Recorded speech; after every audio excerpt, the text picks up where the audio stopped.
want to talk about the defensive side of the ball a little bit. It kind of reminded me of the Clark Lee defense. Sure. Of past years. I mean, not super turnover heavy, a little bend but don't break. And I think that's exactly what happened today. The bend but don't break. I mean, they allowed a few touchdowns, in that late third, early fourth quarter. But overall, they only allowed, 16 points to, I think in reality, even though USC is kind of up and down and, who knows what they're going to be over the next couple of years when they get a new head coach, but they certainly bring, they certainly bring in talent. And, I think USC is probably the most talented team on their schedule. Sure. Yeah, absolutely. I mean, Drake London's probably the best player they're going to play all season. Yes. Yeah. He might even be the number one wide receiver in the class. I think he was a kid that was certainly on the radar of the NFL coming in, but this year he's shown a lot. And I think Kyle Hamilton even made some comments prior to the game that if he played wide receiver, that's exactly the type of player he would be. And I think as Notre Dame fans, we kind of agree with that. I guess we can't really mention Kyle Hamilton either without, hoping that injury is not too serious. I mean, he didn't come back, but with the way he seemed on the sideline where he was walking around and, trying to stay engaged in the game, that leads me to believe it's not serious, because if it were something bad, I don't think he would have been on the sideline. It stinks he didn't really get to play tonight because of that. I think it was the first or the second series defensively, the second series, because the first series was 3-and-out. So it stinks that happened, but if I had to bet, he's probably going to be back sooner than later. Yeah, I mean, maybe he misses next week against North Carolina. Notre Dame obviously showed what they could do last year against North Carolina when Hamilton misses that game, and North Carolina is pretty shaky. But I mean, I think Brian Kelly mentioned that he doesn't believe that there's any ligament damage there, which is great. I mean, maybe he has an MCL sprain or something. Hopefully it's not even that serious to where he's going to miss multiple weeks, but at least it's not a Jalen Smith level injury where it could possibly ruin his NFL career. And that's the first thing I thought of when it happened. I was like, how many times does Notre Dame have to have an elite defensive player get hurt right before the draft when he's a top 5, top 10 pick? Yeah, that would have been absolutely brutal, man. Would have been terrible. I'm very thankful that's not the case. Yeah.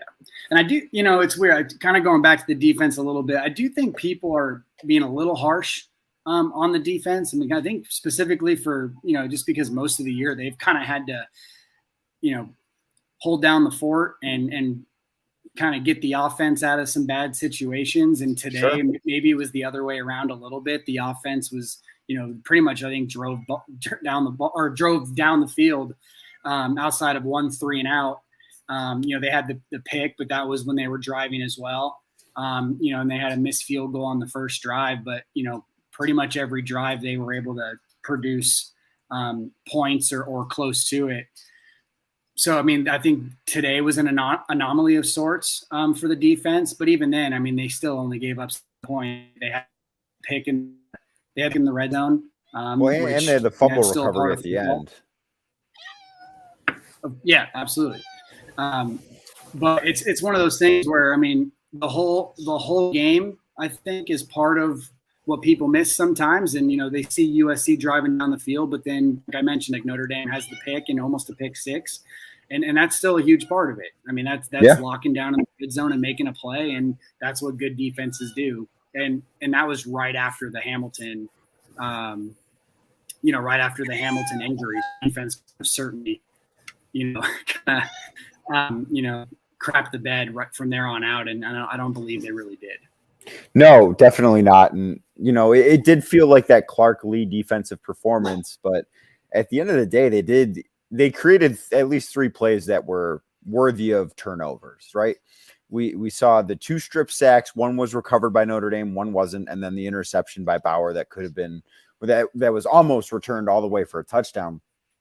But even in the third quarter, Notre Dame, I don't want to say had that game in the bag after the first drive, but they were up 24-3, right? At early on in the third quarter. at that point, if you give up a touchdown drive, but it's 5, 6, 7 minutes, the clock is your friend. You have to be willing to exchange 6 minutes for 6 points, which is exactly what they did. Especially if your offense can go right back and score, and then the game just gets shorter, and it keeps getting shorter and keeps getting shorter, and that's what Notre Dame did. So I don't think that there's any issue with the defense after tonight.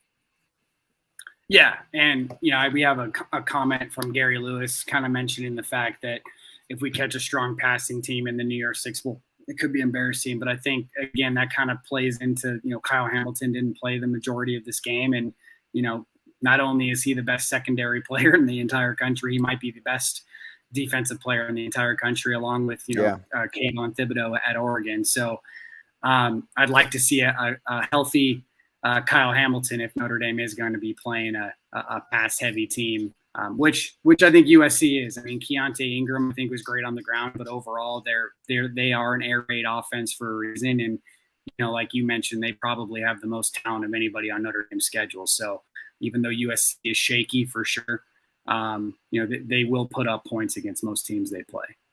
Yeah, that's never been their issue for the most part. They've got a ton of talent, and it's just the way that talent gets managed and developed is certainly disappointing if you're a Trojans fan. Yeah.